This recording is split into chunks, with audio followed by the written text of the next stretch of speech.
Welcome back, Attack. I'm Skylent, and today we're checking out Albion Online. However, there's going to be a little bit of a difference this time from the previous two times, 3 times, 4 times, 1 million times, whatever. I cover a lot of Albion. I like it. I like the game a lot. I covered it on my personal channel, covered it on this channel. You know, I like it. I think it's cool.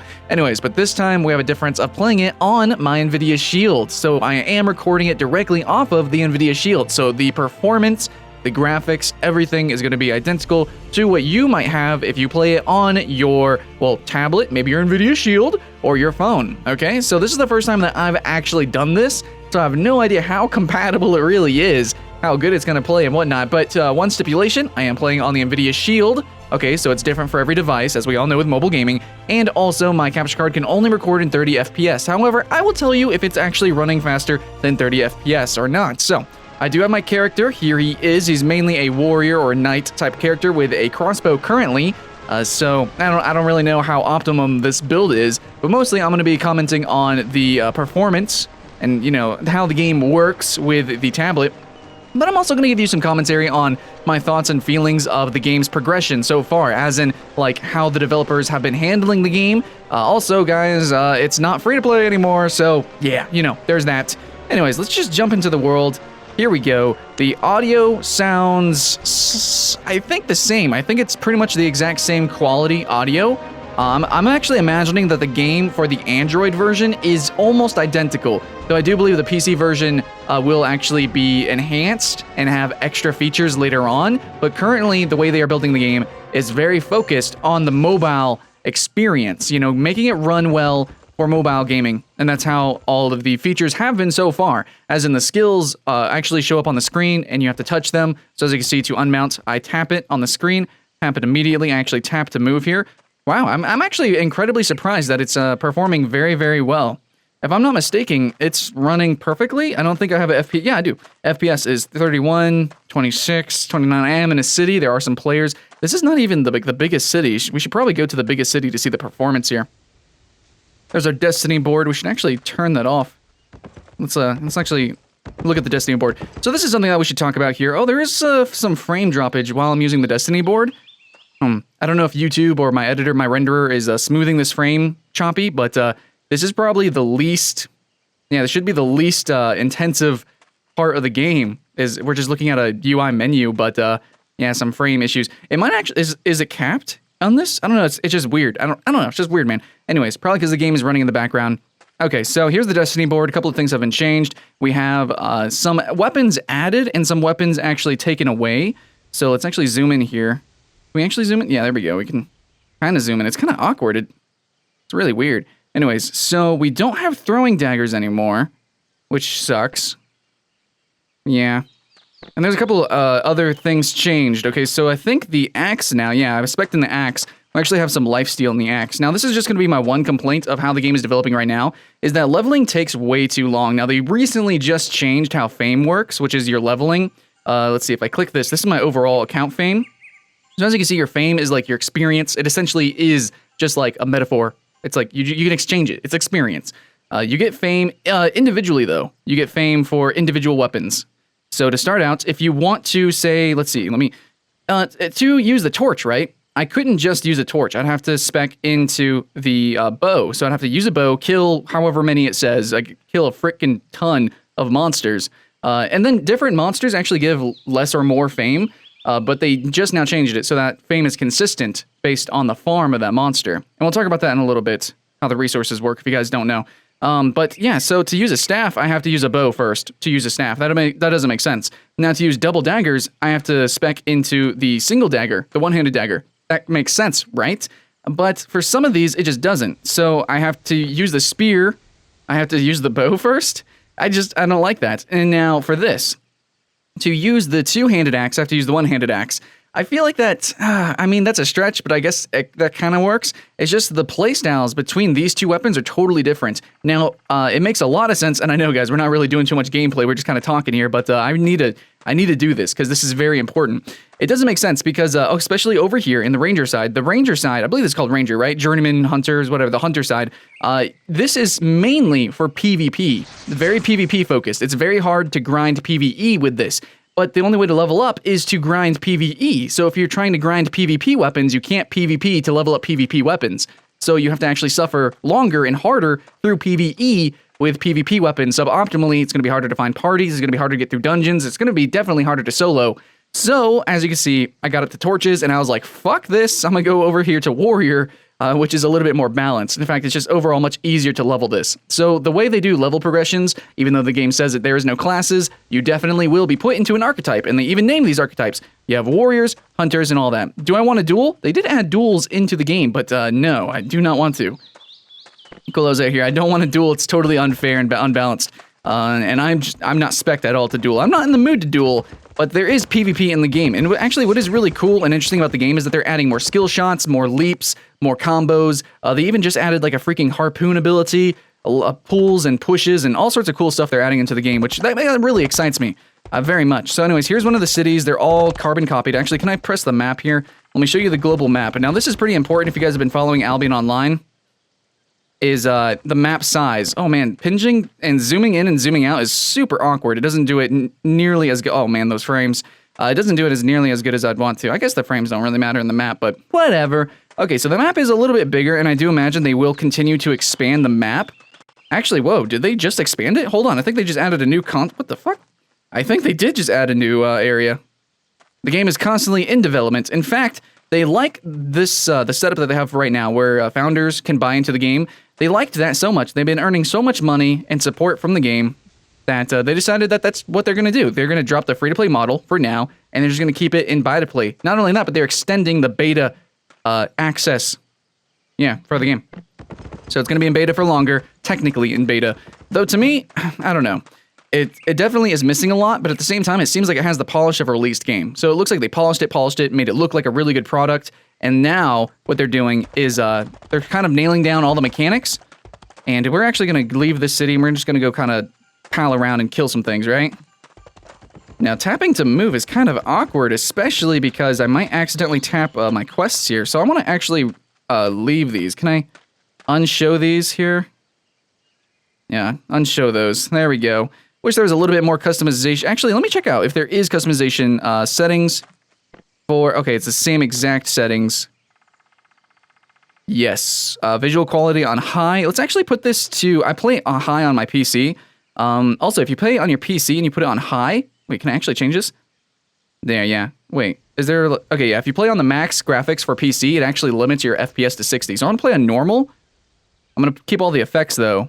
Turn off shadows, or we can turn on shadows. I don't know. We're just gonna keep it like this and see what the performance is like this. Okay, let's see. Hopefully, load times are kind of smallish. Even though it is an open world game, it's separated kind of like Zelda-esque style in these like little tiles. You might have seen that on the map. So it's not completely open world. It's not seamless. Like everything is instanced, but it's still open world. I guess the best way to explain it would be like Guild Wars 2. Everything's sectioned off, but it still feels like an open world. Okay, let's tap to kill this thing.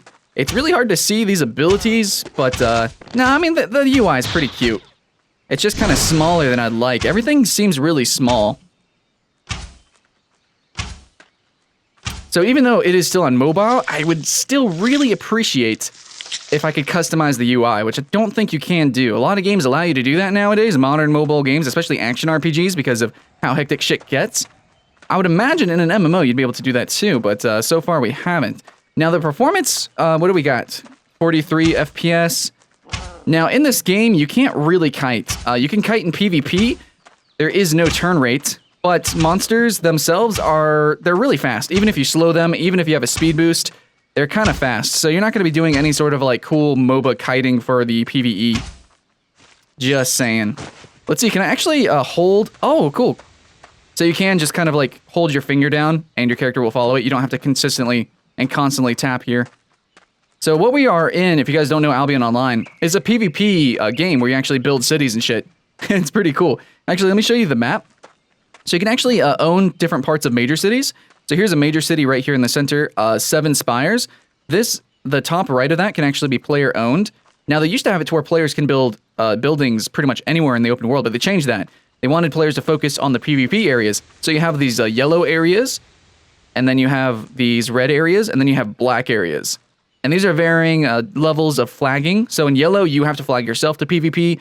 In red, I think in red, you don't have to flag, but in black, The thing is that in black, you can't tell if anybody is flagged. Like everybody's flagged, but you don't know if anybody's hostile. So if there's hostiles in red or yellow, it'll tell you. It'll be like there's 3 hostiles, and it'll tell you when people die. But in black, I think you don't get that information to help you out. Okay, so we can wander around. We can probably go do a dungeon. Is that a blue dungeon too? All right, let me map it up here. That's a blue dungeon. Blue dungeons are for group plays, so I can't do that dungeon. We're actually going to mount up here. It's really easy to get gold. In fact, I'm going to show you the best resource. Can't do that while, oh man, freaking rabbits. Always tapping on rabbits. The resource that gets you the most amount of gold also happens to be the resource that is the easiest to get and the most plentiful. Okay, the second most plentiful in the world. So check this out. These things, rough rocks, rough stones. You get so much freaking money from rough stones. Now it's variable to the city, which is pretty cool. So as you see, this is a major city right here, right? In the middle, 7 spires. We move a little bit over here. Here's another major city. And in fact, all these different cities, and there's some in the PvP areas as well, they all have their own unique market, and you have to travel to these to sell to them. And I think probably the one that has the most competitive market is going to be Queen's Market. So people are always buying stuff from there because it's the most popular. I think it's like the most central city. So if you want to sell your rough stones, you got to go there. And everybody will just buy that shit up. Or, I don't know, if you want to sell PvP equipment, it might be best to sell it at the PvP area, probably. Or potions and stuff, you want to go sell it at a high-level area. It'll take longer to sell the things. As you can see, I keep clicking on rabbits to kill them. Can skin rabbits as well. Anyways, getting them rough stones. So I got a couple of different abilities here for my character. And if you don't know how Albion Online works, I guess I could do a real quick recap. So I have all these different abilities. And actually, how do I go to my inventory with this? I guess we click the bag. Okay, so we have our different armors. And let's click our crossbow. And we hit spells. See, all the spells and the passives and all that good stuff, it's equipped to the actual items themselves. So see, I have ability with my helmet. And what you have is light, medium, and heavy. And then you have cloth, leather, and plate. And here's another bad thing. Oh, this is a PvP area. We should probably not do that while we have the chance. No, let's freaking do it. Should we do it? I think we should do it. Just go. The problem with the Destiny board and leveling again is that you can't immediately just use light plate armor. Like, I mean, I don't see why not. Realistically, I would feel like light plate armor would be easier to use than heavy plate armor. But in this game, you can't do that. You have to actually use cloth armor and level that up before you get to the different varieties of the cloth armor, I think, or light armors. I don't think I'm wrong in that. Actually, let me check the Destiny board. Check the Destiny board. Here is light with the mage. You have to use the mage tools. No. Yeah. Yeah, sure. Sure. I don't know. Is it mage tools or is it the armors? Cloth. Oh, it's right here. Cloth. Okay, so you have to unlock this, which I did. I spent so long to grind so that I had the potential to finally use a large variety of items. I'm just kind of AFK in a PvP zone, whatever. Oh my god, it takes so long to zoom in. And then we have light cloth, fighter, and then this should be light plate, and then light leather. And that's just weird. Like, I don't see why I can't use... Okay, I can see why maybe I wouldn't be able to use the scythe right here, because the scythe is kind of like a niche weapon, though it's very popular. I can see why I would have to train for a great axe first. I understand that. But why can't I use the basic weapons, immediately? Why can't I use all of them? Like, I don't get that. So we're just kind of walking around, seeing the performance. It is under 60 FPS, but over 30 is completely playable. In fact, some people would say 24 FPS is playable for an MMO on mobile devices. But remember, this is... I mean, just look how it looks. If you can get over the art style, I mean, I really appreciate the art style. Then you're gonna like the game. Now, I don't know if this is certain, but the sound effects, I do have my nice headphones on. They seem kind of not great, not super amazing. But I don't really remember listening very heavily on the PC version. Anyway, so where are we going? Okay, so these are different instances. I'm gonna show you some of these player areas, which I actually probably won't be able to show you. You have player areas where you own in real time. And you want to own these because you can, I believe, you can respawn in these, right? I don't know. You want to own these for resources and all that good stuff. And you PvP. The way you PvP is pretty cool. It's a 5v5. So you set up matches, and that's how you win or lose territory. Let's go find a monster or something. There's all sorts of different kinds of monsters. They have their own unique mechanics, but it really only comes out truly when you're fighting mobs of enemies or bot. Okay, so we can't go in there because of that's a player territory. Now, I believe before they allowed you to go in there, you just couldn't interact with anything. But yeah, now we can't. Anyways, we won't be able to do anything in this particular zone, tragically. And you know what? That's actually going to be true for pretty much most of your gameplay. I mean, a lot of sandbox games are kind of walking simulators. I don't think Albion Online's any different, really, especially because of the fame system. Now, I kind of mentioned this before. If you have no idea how Albion Online works, you know how I picked up those rough stones earlier? How it said there was like 4 out of 4? Now, rough stones replenish super easily, so they're almost always going to be maxed out. But if I kill a creature, now I think I actually did kill a creature before. There was a fox, and it said 15 out of 15's leather. See, if that fox had actually just been recently killed, it would only be 2 out of 15 leather. So let's actually kill this thing right here. Let's unmount. As you can see, we have a cooldown timer on our abilities when we unmount. This is pretty big in PvP, so if you're trying to run away, you have to choose run away or fight immediately. Anyway, so luckily foxes are super easy to kill. As you can see, it's a tier 2 creature. That's also going to come into play as leveling. You saw I got some fame. So we try to skin it, 15 out of 15. Now, if I wait for that fox to respawn, it'll only have 2 out of 15. So you need to find areas not only that have the tier creature that you need to level up or the resource or whatever, but you also need to find a piece that is not actually been farmed. So that's why on my map, I'm kind of off to the right. As you can see, I'm like really kind of, you know, I'm like out in the middle of nowhere. The other areas are way heavily, like, more contested, but you might want to go there and travel there if you want to sell things. I mean, this is pretty common, I think, in a lot of sandbox games. I know it's kind of maybe like that in Black Desert, though I've only played the beta for that. No, this is the beta of this game. I've played a lot of hours in this game, though. Okay, so if you want to make money, I guess the best thing that you can do is just pick up a bunch of fucking rocks, man, and sell those rocks. Now, I'm sorry I can't really show you too much gameplay because of just the state that the game is in. It's really hard to find solo PvP. I wonder if I could just hold my thumb right there and I'll just keep moving. There's no auto walk. Like if I tap the map, it's not like a MOBA where your character is going to move there.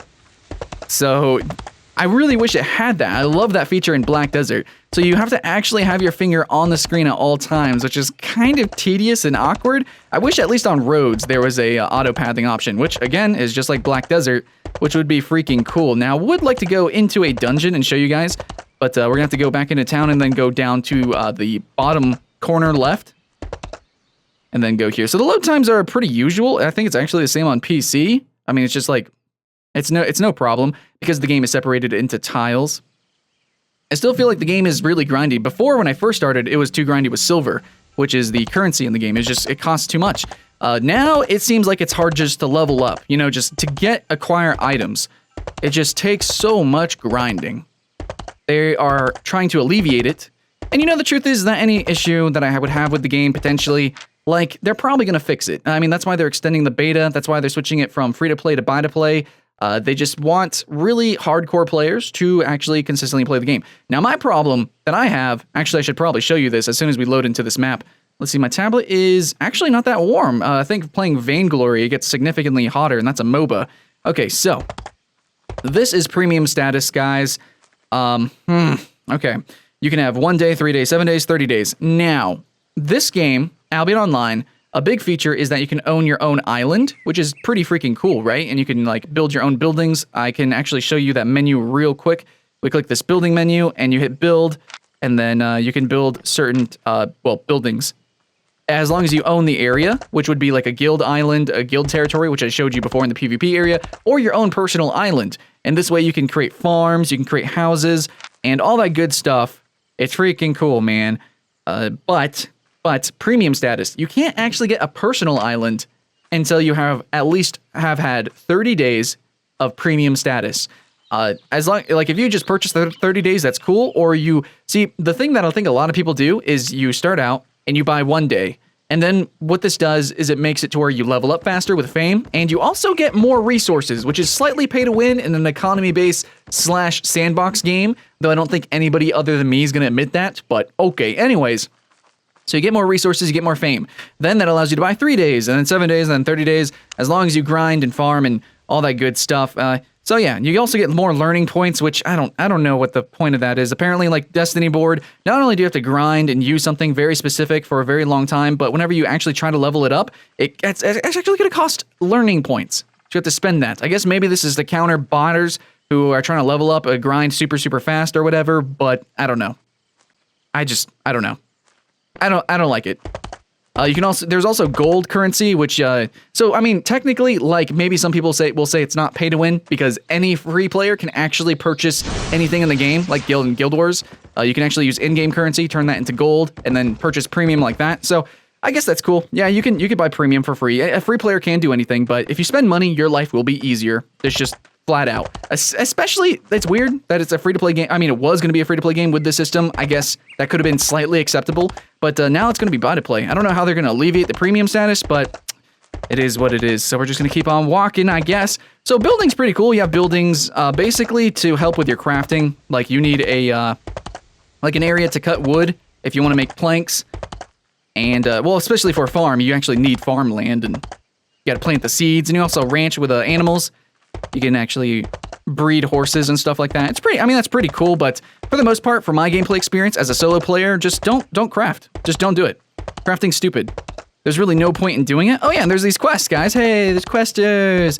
So you can actually do quests, but the quests aren't open world. There are level requirements, and they have nowhere near the charm of RuneScape. Like, they're literally just fetch quests. They're literally just kill quests. There is no story whatsoever to these quests. And I can't even do these quests for some reason. Like, I don't even know. And the game just crashed. So I think we're gonna end that there on that. I am playing on my NVIDIA Shield. Did the game actually crash, or can I pull it back up? Let's try to pull it back up. And yeah, there was a Berserk back there. You guys read Berserk, the manga? Heck yeah, man. I'm trying to catch up on that. It's fucking awesome.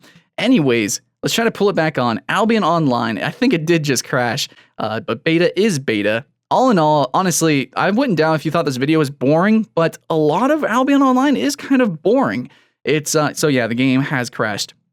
It's just like, to do dungeons, I mean, you can solo it, but like everyone's grinding dungeons, everyone's grinding the areas, like it's a walking simulator. Unless you are actually a part of like an end game guild, this game will be entirely boring for you. If you're a solo player, which I am, a lot of people will be like, why would you play this kind of game solo? Well, there's actually a lot of games that you can do that. There's a lot of MMOs that really reward solo play, especially if you're a PvPer. And sandbox MMO, I would think solo PvP would be viable. And an Albion Online is completely, entirely unviable. But then again, I would just want to reiterate, the way that they are crafting the game seems entirely focused, but it seems entirely focused on just like actually refining all the mechanics, refining every problem that they have with the game. Like, if the community is vocal enough, they'll instantly change it, which they already did with the fame and equalization and trying to make leveling a little bit less grindy and stuff like that. So if you're looking forward to this game and you see some things that you don't like, honestly, it'll probably change by the time it actually releases. However, it is no longer free to play, it will be buy to play,